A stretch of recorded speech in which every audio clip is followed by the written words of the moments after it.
So I just saw the new Tommy Wiseau and Greg Sestero movie Best Friends, and it was one of the most joyless experiences I've had in quite a long time. Basically, this is a movie that just rides on, hey, remember that these guys were in the room? You liked the room, right? Well, I guess you'll like this too. But this movie is not even fun to watch aside from some of the dialogue from Tommy Wiseau, I guess. It is a much more pretentious film with none of the charm. And it's kind of embarrassing because it almost feels as if this movie kind of thinks that it's competent in any way. The whole thing feels like it was written, filmed, and edited by a 14-year-old. It tries to be funny, but it falls flat on its face. It tries to be artistic, but it fails miserably. The plot of this film feels incredibly stretched out, which kind of makes sense, I guess, because they're doing a part 1 and part 2 for some reason. I wasn't even expecting this movie to be great, but I did not expect it to be nearly this bad. The biggest issues in this film aren't even presented in any kind of an ironic way.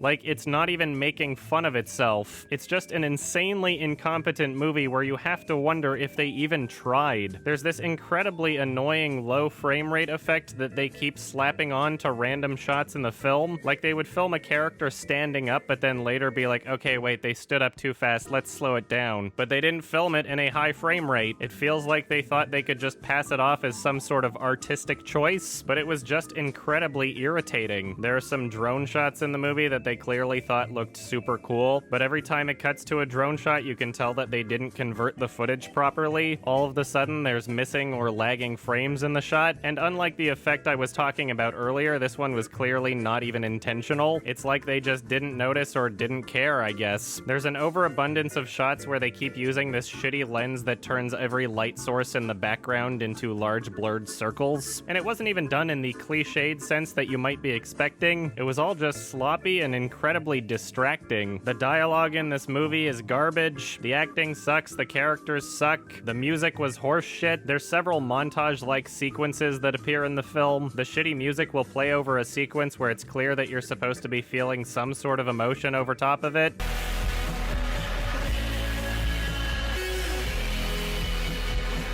But none of it is earned in any way whatsoever. Like, yay, we did it. What's happening? There's no concept of time throughout this entire movie. As the film goes on, it's clear that you're supposed to have felt as though several months have passed, but it all feels as though it was in the same day. Like, wait, these two characters are moving in with each other already? What? You're moving in with this guy that you've been dating for how long? And you've never asked him about his job until now? And despite the title, it never really feels as though Tommy and Greg are best friends in any way. The movie tells you they're best friends, but it doesn't show it. Even by the end of the movie, it feels as though they just met that day. Nothing is developed properly, and it's impossible to feel anything that the movie clearly expects you to be feeling. It's a sad, pathetic, embarrassing, and incredibly pretentious movie, and I don't use that word often. This is about the same quality you should expect from a junior high school student that half-assed their video assignment. This was unfortunately not even fun to make fun of,